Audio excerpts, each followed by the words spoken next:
right, and welcome to another episode of Prepper Talk Radio. We are the podcast for the prepared. I got Paris with me today, and we got a special guest, Isaiah, over at survivalist.com. And we're going to have a fun interview with him, talk about what's going on in the prepping industry, kind of his background and his philosophy on prep. But I want to remind you guys, if you guys want to check out his gear, go over to sophossurvival.com. That's SOPHOS survival.com. You can use a cool coupon code he gave us for all of our audience. The promo code is Prepper Talk. That's it. That's all you need. One word, Prepper Talk. I know it sounds like two. It's one. You get 10% off anything you buy there. And without further ado, welcome to the show, everybody. Thank you. It's good to be here. Awesome. It's been a while since I've gotten to talk to you. Paris talks to you like every other day, but welcome back. We had you on for a short interview a couple of years ago at the Be Prepared Expo, and you're just kind of moving and shaking in the business. Things have changed. You've got your store. You've got an online presence that's getting bigger and bigger every day, which is awesome. But for our listeners, let's kind of rewind. How did you get into this? How did you get into opening a business? Like, I know you were prepping before, but tell us the story so that they know. Sure. I have this kind of very diverse background. I've done a lot of different things in my life. And I guess getting to the essence of it, I grew up here in Utah, and my backyard was just the Wasatch Mountain Range. I live in Mapleton right now. I grew up in Springville, and I grew up doing all the outdoor stuff, you know, Boy Scouts and backpacking, hunting, fishing, camping, hiking, guns. I mean, just like everything. That was just what I did. And also I'm LDS. So here in the Utah, you know, in this culture, preparedness is really preached and taught pretty heavily. And so that's part of the background as well. And then I'm a pilot. I've flown professionally for probably 15 years or so. And as a pilot, that's just part of your mentality. That's the way pilots think. It's redundancy, it's practice, it's checklists, it's procedures, and being ready for that moment when something does go wrong. Because if you fly an airplane for long enough, something will go wrong at some point, and you really want to be ready for those things. And so, given all of that background and experience, I wanted to take that mentality, being prepared for stuff, and apply it to our everyday lives, and try to just teach people how to be ready for stuff that might come up, and have a prepared mindset rather than being reactionary. I want to teach people to be proactive, to be self-reliant, to be able to, you know, act and think for themselves, protect their families, all that stuff. That's awesome. I'll link the video that we did probably 2 years ago from the Be Prepared Expo. We were actually at the expo. You came to our booth, and we went through kind of a little bit of an intro. So it'd be fun to see how things have progressed over the last 2 years in your business and in your experience in the prepping world. Like I think I asked you back then, like, what are some of the things you're seeing in the prepping world as you get customers that come in? I'm sure they're telling you stories about what's kind of converted them to the prepping mentality. You might get the newbie who's just like, man, I don't know. He has his conversion story, his testimonial. You know, I joined the prepper world. I'm ready to go. Let's do this. And they give you their little, you know, spiel of why they are that way. So I'm interested anyways. I hope our listeners might be interested in, what are you seeing? Are you seeing a lot of your customers like they're already preppers, or are you getting a few of these new guys that are like, hey, I've been watching the news, I've been paying attention, all of a sudden, like I just woke up, you know, to what's really happening in the world. I need food, I need water, I need gear, I need gun. Like, what are they saying? What are you hearing, Isaiah? I get a yes to all of that. I get the entire spectrum here in the store, but almost on a weekly basis. It's really fun to watch and listen to people when they come in.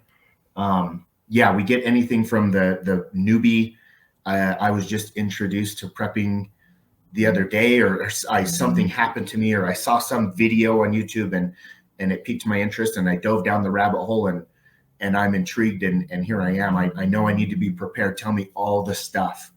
to like all the way on the other end of the spectrum is somebody who is either a seasoned prepper, very level-headed, has a good approach to it, all the way to the other side, which is for lack of a better way to say it, at the tinfoil hat wearing, extremist who is the zombie apocalypse, The paranoid fun side. doomsayer, like. And then So I'm scared to ask when I walk in the store. I'm scared to ask where you throw me on that scale. Oh, here's that Paris guy again. Oh yeah, hey, it's Hyde, it's Paris, he's coming. No, it's really fun to talk with people, and I try myself to not be too extreme. And I mean, call me man, I don't even know what I think I live in all those different realms. I think extreme in some ways, and I think very conservatively in other ways. And I don't know. I guess depends on the topic. I'd have to give you my opinion on individual things, but it's been really fun to see people come in, because one of my favorite things is just to teach people, and I like to share what I know and the way my approach to preparedness. And I don't know, just try to impart that knowledge, because I think the more knowledge we have, as a person, as a community, the better off we all are. That's actually the word Sophos here on my shirts. The word Sophos means wisdom. So it's a Greek word.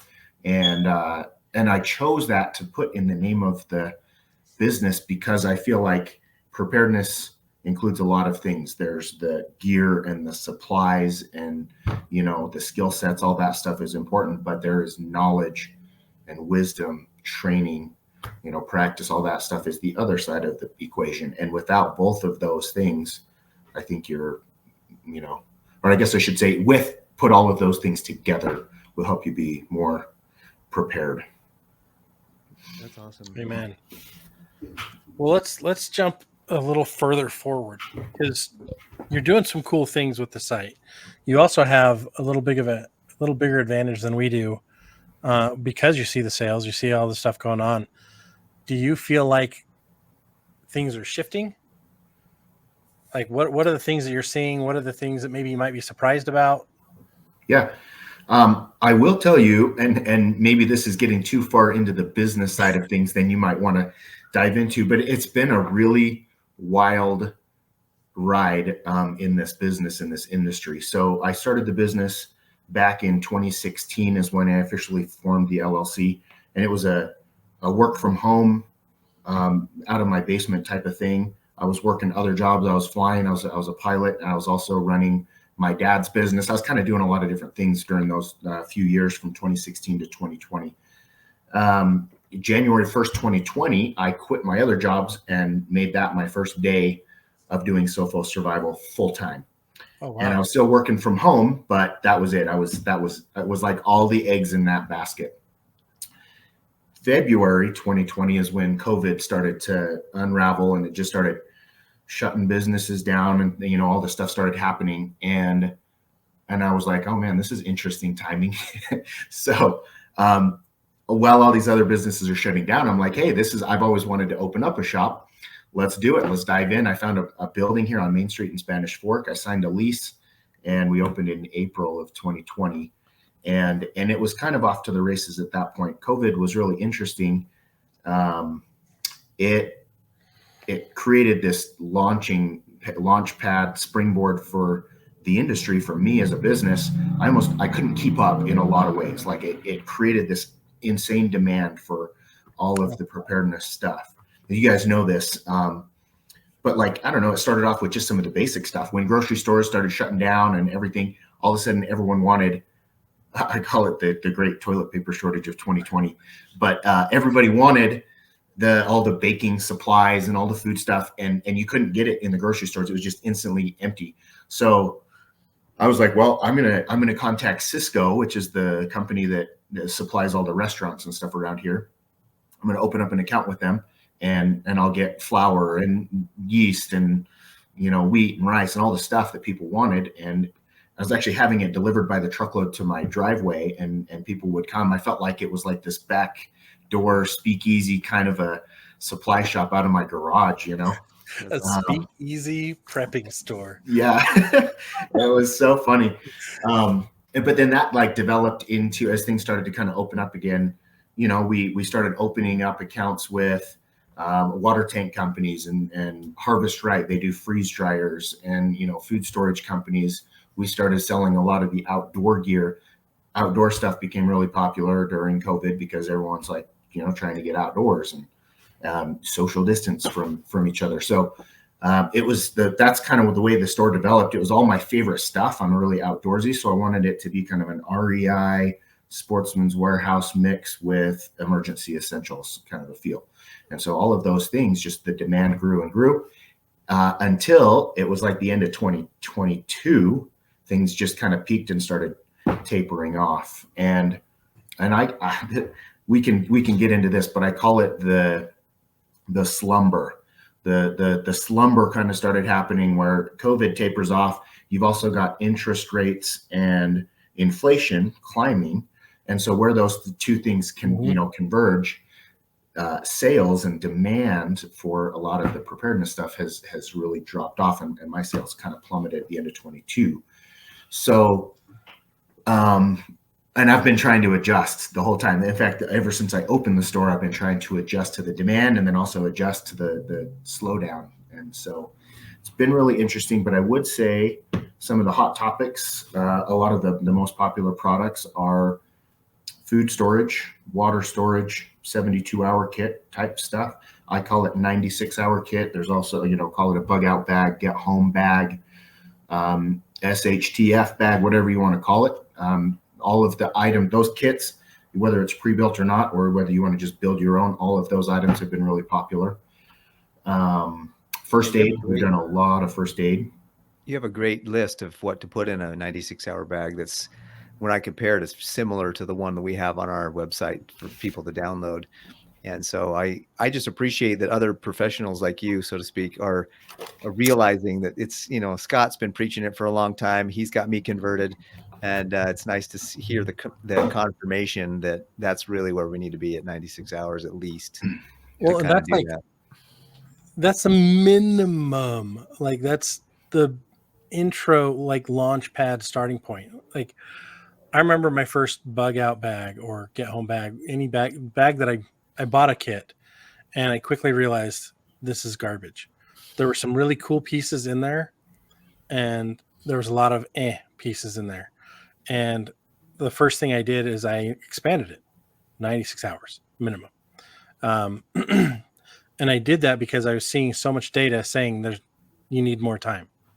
You need more stuff to get going longer. And I'm like, okay, let's add a day, but I'm sheltering in place. And so I love that you have the kit, the list, then you go to the water, the food, like the other prioritization of things. Like, it's so funny how so many stores you talk to, like the one that shut down, that was huge all over Utah, Emergency Essentials, they shut down all their stores. One of the reasons was because it wasn't profitable. One of the reasons it wasn't profitable is because all they pushed was the food storage, the most expensive component, the freeze-dried food. They didn't push the training, the education, starting with a kit, starting with a plan. So that's one of the things we love. We've talked about you a couple times behind your back, like focusing on the training and the plan part is huge. And I just got to give you props, 96-hour kit. Like, good job. Good job, bro.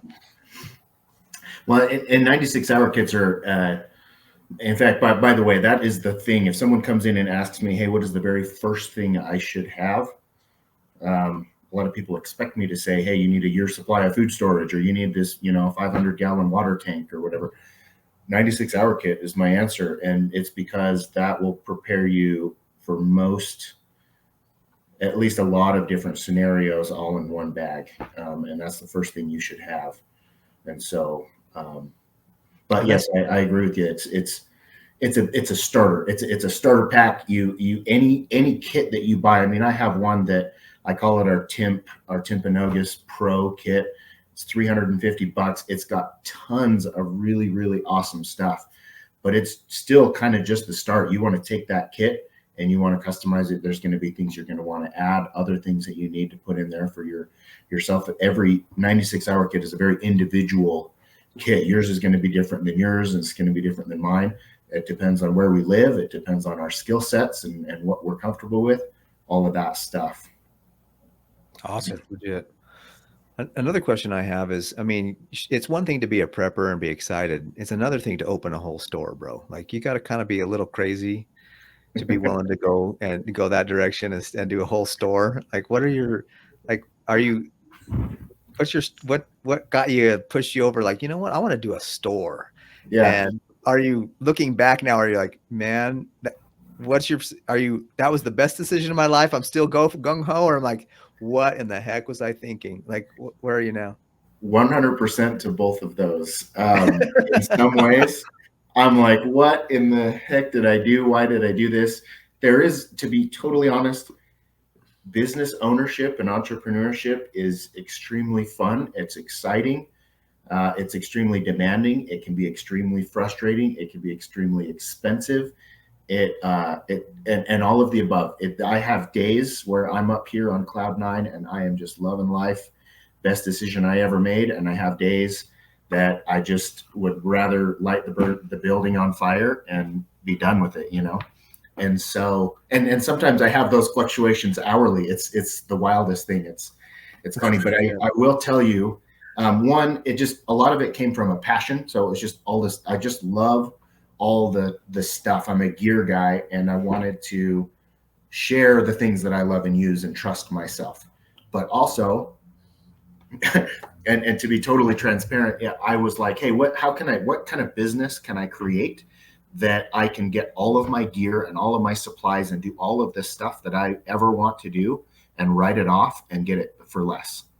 How can I get my family out there in the wilderness? How can I travel with them? How can I get them outdoors? How can I get all the supplies and gear and the preparedness stuff that I want to do and get it at wholesale, but also be able to use how we do things to promote it? So for instance, like the YouTube channel, I'm still just a small channel growing, but like whenever we make freeze-dried food, whenever we go up camping, and whenever I'm lighting a fire with my kids, and I can do a little video on it, and it's promotion. Anytime I want to travel with my family, I can use that as an opportunity to share preparedness stuff, and that's promotion. All the way down to like vehicles, like my truck is a write-off, and all this stuff. It's how I wanted to structure my life that way. So those are some of the motivations behind it. Those are good tips for financial, like just life. I mean, not everything has to be a zombie apocalypse. Some things can be just like, how do you prepare in life for the tax ramifications? How do you prepare in life for, paying your bills? How do you prepare in life for retiring someday? Like, how do you prepare in life for doing something that's going to bring value to this world while you're here? And so I love that. I love that you shared a little bit of that. That was great. Well, and a lot to go along with those lines, one of the other major motivations is to take all those things that you just mentioned and share that with my kids. I wanted the business to be an avenue to teach my kids all of that stuff, financial preparedness, just how to be ready for the life that they are going to dive into when they become teenagers and when they become young adults, right? My dad was an entrepreneur and business owner ever since I was a little kid, and I grew up working for my dad. That's how I learned how to work, work ethic, and I learned how to save money. And one of our rules was all the money that we earned when we grew up, we paid our tithing. We saved 25% of that, and then the rest of it was spending. And awesome. and we just did that ever since I was a little kid. And then every morning we'd get up at 5 o'clock in the morning and we'd go to work 3 or 4 days a week. We'd go work at my dad's shop, and then we'd go home and get ready for school. And I mean, it was just, it taught me a lot of the things. I think the way I am, the way my brain is wired now is because of the way I grew up around that entrepreneurial environment. So such an advantage. Like anyone who grew up around a trade, right? They learned that trade because they grew up in it. Growing up in entrepreneurship, you're going to learn it's more than just a trade. It's a mindset. There's so many facets to running a business, to the creativity side, to the analytics side. And I think one of the big gaps in most preppers' lives is they don't have a secondary source of income, another way to earn, or they don't understand that you can start your own business and be very successful, right? Success looks different for everybody. You don't have to be the robot Mark Zuckerberg, right? Terminator T5 million, whatever he is now. But like you can be a normal person, have a business, have the benefits with the write-offs, the taxation, be smart about it, but you're also you're teaching your kids. And that's one of the things we talk about a lot is getting everybody involved in prep. Well, prepping is part of a life. So getting your kids involved in every asset, every facet, every opportunity, that's the win. That's where you want to be doing it. So that's cool. Really cool. So I have a question for you, Isaiah. We believe, like you do, that preparedness is a way of life. Like it's just the way. To coin a phrase from The Mandalorian, right? It is the way, right? Yeah. However, we get a lot there's a lot of the sky is falling preppers, the jump on the bandwagon preppers. Oh no, the solar eclipse, we're all going to die. We got to prepare. Oh no, China is going to do this and Russia is going to do that. Like in your way of life, like ours is just, hey, we're always trying to be prepared. Are you seeing anybody like upticking, or maybe are you perhaps nervous about, like, we don't prepare for events, we prepare for life. And when events happen, we're already ready. With that backdrop foundation, are there some events you're looking at? Are there some things you're seeing in the news that have kind of piqued your interest? And you're like, you know what, maybe I need a little more of this, or a little more of that. Or you're talking to people about, hey, you know what? You need to wake up and take a look at this article or that news article. Yep. And then kind of a secondary segue to that is, like, I know you and I have talked a little bit about some of the education you're going to start doing. I don't want to let anything out of the bag before it's ready, but if you're ready to kind of talk about what you're, preparing for, planning on, maybe we can talk about that too. But that was that first question. Go for it. No pressure. Yeah. Okay. So forgive me if I bounce all around on this answer, but I think it's a delicate balance. Like you want to be up to speed on things that are happening in the world, right? But I think that you have to be very careful in diving too deep into some of these things. You have to really watch the source where you're getting your information from, and it's a really hard thing to do nowadays because the internet. I mean, the digital world, the vast expanse of information that we have at our fingertips. I mean, YouTube, Google, social media, all the stuff. There's an amazing amount of information that is good, and there's also an immense amount of incorrect and bad, news and info out there, and we have to be able to decipher what is right. So I think, call me a bad prepper, but I actually think a lot of people could do themselves a favor by turning off the news in some ways, not in all ways, because I don't think that you can put your head in the sand. And I mean, you have to have knowledge, right? But also don't get wrapped up too much in some of the things that are happening out there, because it can create paranoia and it can create fear that I think can be a detrimental thing.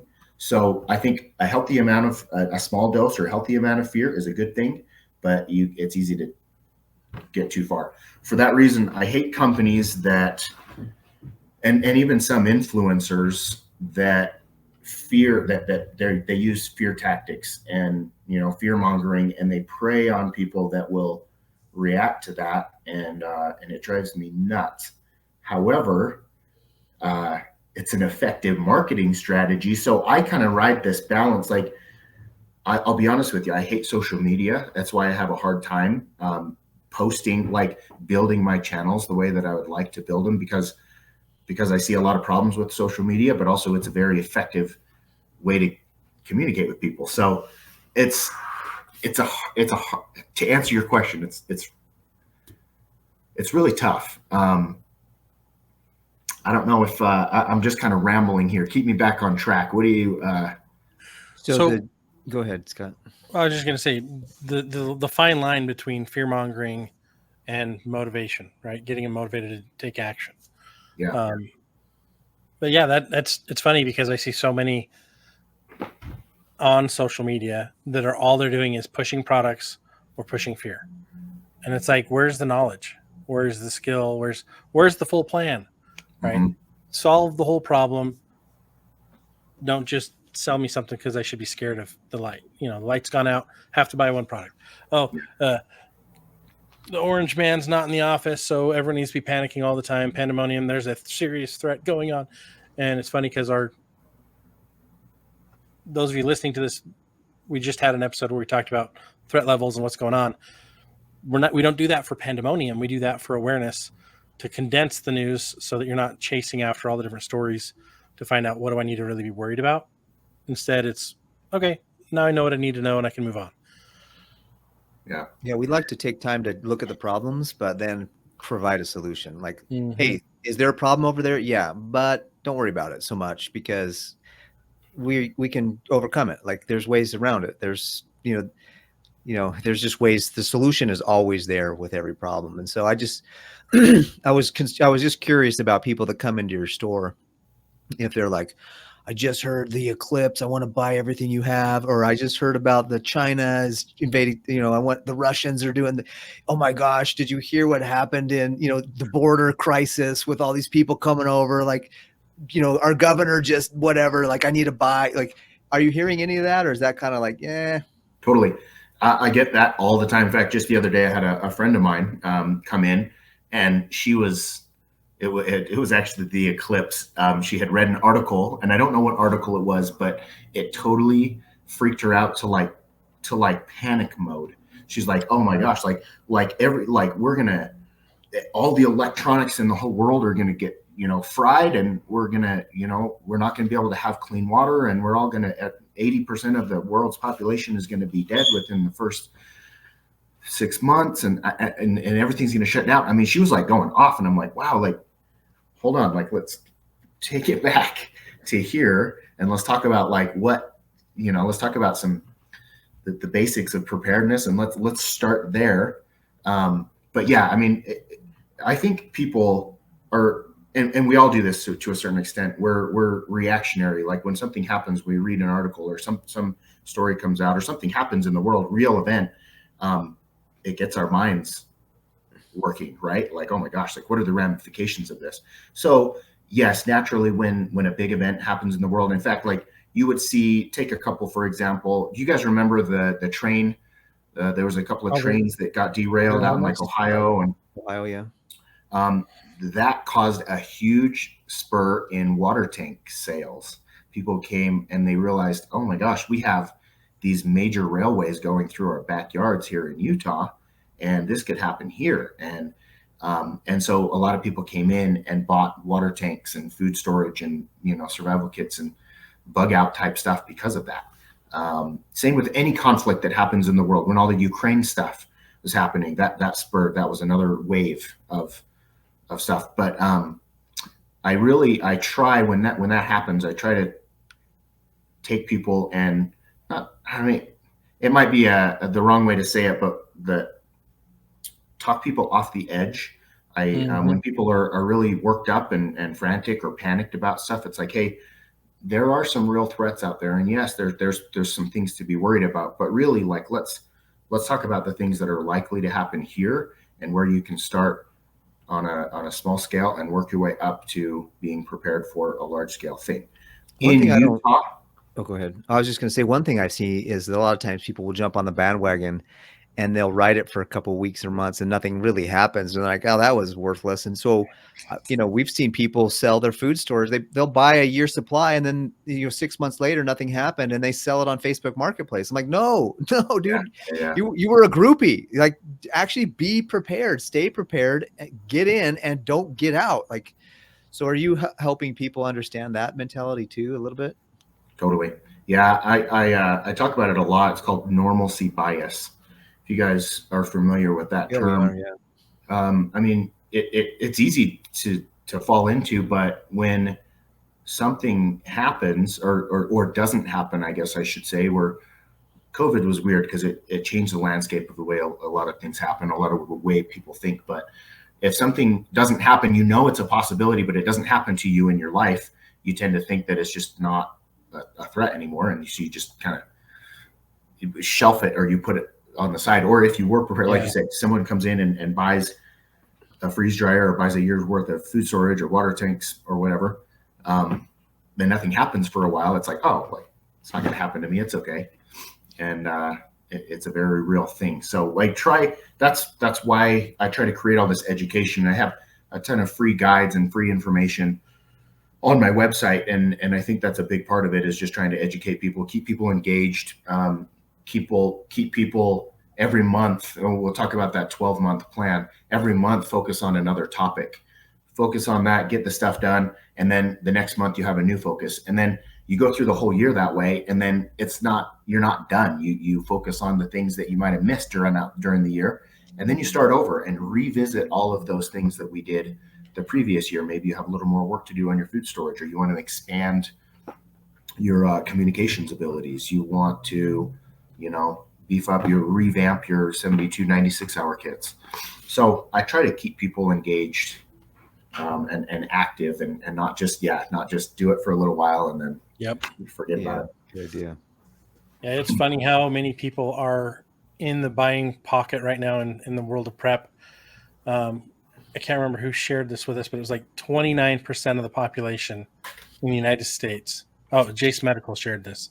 29% of the population in the U.S. has been buying survival gear in the last year. It's getting huge. And what's funny is we talk about this all the time. It's like, gear is great. Knowledge is power. Mm-hmm. And it's like that 12-month program, like, okay, learn this, do this, and then we revisit it. Like we talk about FIFO all the time. First in, first out. Use it. If you can reuse it, great. If you need to restock or resupply, when you use it, resupply it. And it's funny because we take it for granted because we've been doing this for a long time. And we've all grown up in areas and cultures where that's kind of how we do things. So for a lot of the people listening, they're like, wait, you guys did that as a kid? Dude, I was restocking our storage room as a kid, moving the condensed milks, putting the new ones in the very back, moving the chocolate chips, putting the new ones in the back, like graham crackers, cereals, powdered milk, wheat, like all that. Like, but that's new and foreign to a lot of people because they have never tried it. So I like that you do a 12-month kind of an education, but also think about this process. So how can you give us a rundown of the 12 months real fast, or do you want to have, or do you have a place they can go get it for? Should we make it available too? We'll make sure that you guys get it. Check the links in the description for it, and definitely go to Sophos Survival and download it. And I think we can get you guys prepared. I think that's a fun thing to do. A lot of times, especially when you're new to prepping and you kind of don't know maybe what you've missed. And I say this all the time, maybe I don't know what I don't know. And when you've got a guy that knows, like Isaiah, and you listen to us, so a lot of you guys get a chance to hear things that we know, and we try to be as complete and holistic as possible. But sometimes when you have a cool list where it's like, okay, it's April. Okay, in April, I'm going to focus on this. And then you don't have to worry because in May, you focus on the next thing. And then June and July, you know what I mean? So it's fun to have those lists. They're helpful. My brain, works that way. I know, Scott, you've shared with me that your brain works that way as well. So if you have the rundown, that'd be cool. Just like name off like April this, May, or maybe start with January this, February this, Yep. I'm actually, if you guys can allow me here, I'm going to share my screen. Should be set up so that you can do that. If you go to the little present button, do you see that? Yep. There you go. Okay. You see me? Okay. So this is the guide itself right here. That's what the cover page looks like. You can scan this QR code. It takes you to our website. And by the way, if you go onto our website and you actually fill out the little form, you just put in your name and email address, it will email this to you as a PDF. And what you'll do is this page right here is just kind of an intro and how I, a little bit of mentality, why I created this guide and what the format of the guide is going to be. And then you get down into the summary. So in January, Can you zoom in a little bit? Yeah. Oh, There you perfect. go. There we go. That's perfect. Okay, so in January, it's all about home safety awareness and inventory. This is kind of pull out your notepad, go through your house, figure out what you have, what you don't have, realize, what you want to learn and where you're deficient, and just kind of get a general sense of what you need to do. And that might be, you might realize that you don't know what you need to do, and you need to start from scratch. So that's just, and you're actually physically going to go through and write down the things you have. You're going to go through your food storage, your water storage, or lack thereof, and figure it out. Then also you're going to talk about your home and awareness. Like, is your home safe? Like, is it secure? Do you need to work on, hardening your perimeter? Do you need to prevent people from getting into your home? Stuff like that. And then February, we dive right into the actual stuff. So you got 96-hour kits. March, you get into first aid. This month is water infiltration. And by the way we did this is kind of a guide for us as well. We do all of our sales and promotions around this guide. So every month we focus on these topics. So right now, April, all of our water and filtration stuff is on sale. And I do that because I want people to follow along this guide and be able to get it cheaper and get a good little discount. And it kind of makes it makes it easier, because preparedness, getting all this stuff can be really expensive when it all adds up. But if you can do it a little bit at a time and get a discount as you go, it really helps. Next month, we'll focus on food storage. And I like to say food you'll actually eat, because a lot of people tend to go and buy, like, hey, I need 1,000 pounds of wheat and put that in my basement, but like don't have like a way to grind the wheat. They don't know how to make bread. What happens if your gas is shut off and your oven doesn't work, and your electric grinder is not going to work, and so you got to be able to utilize the food you have and actually have it be, I guess, utilize it properly. June, we get into power and lighting. July is communication, transportation in August. September is sanitation and hygiene. October, personal protection and home security. November, finances, documents, personal items. And then December is kind of a figure out what you're missing, and you might want to dive deeper into a certain topic, or maybe there's something on this list that I didn't mention that you want to dial in. Do that. And then also, I believe that it's important for us to always continue our training and help other people along the way, because you kind of have to. Going back to the aviation thing and being a pilot, you have to be able to put the oxygen mask on yourself first before you can help others.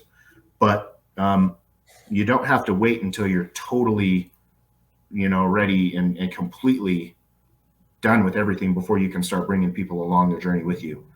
So, and then continue training too.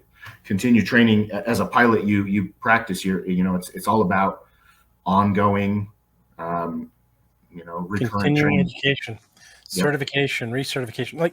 And most of us have jobs where we have that. So this is really good to remember. Guys, if you're listening and you haven't been working on your preps in a while, why don't you head on over to Sophos Survival, SOPHOS survival.com. You can sign up over there, get in contact, follow. You've got all your social links there as well. So follow Isaiah and his team. Great resources. I want to thank you for being on the show today. He's got a little link up right now. Yeah, if you go to the website and just click on this free resources tab, it'll take you here, and then there's guides and checklists. That's where you want to go for this one. And we're starting to throw on some freeze drying recipes and stuff, and then I've got a bunch of videos and things we're going to be adding to this constantly. But if you go to this guides and checklists, I have a where do I start guide. I have this 12-month preparedness guide. There's a 96-hour kit guide, water storage. I hit all these different topics. You can go and say this 12-month preparedness guide. We will click on it, click on that little link right there, fill out this form, and it will automatically email you that PDF. Sweet. Nice. Well, awesome. Well, thank you. Any other things we should share before we run out of time? Because we're almost out. Final words. Thank you. This has just been a fun opportunity to chat with you guys and talk about my philosophy mentality. But as far as just advice, just, man, if I could share what the soul of the business is it's to, and the mission, I guess the soul and the mission of the business is to protect and, provide and help our families be prepared. And it's kind of it's a crazy world we live in. It's an amazing world, but there's a lot of things out there. I think it's our duty and our responsibility as people and as parents. I've got 5 kids, and this is constantly on my mind. I think it's really our responsibility as parents to help our families be prepared for the future, and also help each other as a community to be more prepared for stuff, to be more self-reliant. I think in the world we live in, it's geared towards the opposite. The way that the world works, it's the government and a lot of other entities. They want to make everything easy for us, and that's the way technology is. Like and even our brains are wired to. We're lazy by nature. We want the easiest route, and I think we need to be aware of that and just continue to be self-sufficient, self-reliant, and that means physically, mentally, emotionally, spiritually, financially. There's a lot of different topics we need to cover, but I guess this is my plea to just be aware of those things and to work on that bit by bit, even if it's a little bit every day, every week, every month. Hence this 12-month guide. Just do what we can constantly so that we can be ready for stuff that might happen.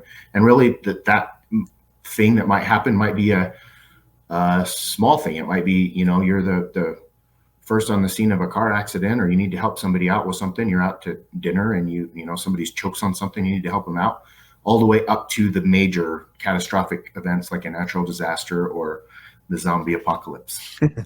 Awesome. Thank you so much. Yeah. Guys, if you want to go check out sophossurvival.com, use the code PrepperTalk. We'll give you another 5% off on the site. Thank you, Isaiah, for being here. And guys, remember, always, always, always learn, grow, and repeat. Preparedness is not, hey, I'm ready for the apocalypse, I'm done. Preparedness is life. Preparedness is quality of life. And stop chasing the dopamine. Stop scrolling on the TikTok and all the other websites, and take some time today to learn. Enhance your skills and increase your stockpile. Thanks for listening to Prepper Talk Radio. We are the podcast for the prepared. We are the radio for the ready-minded. And you are one of our favorite swivel heads. That's right, because you're paying attention. Thanks for tuning in and not tuning out this week. Take care, guys.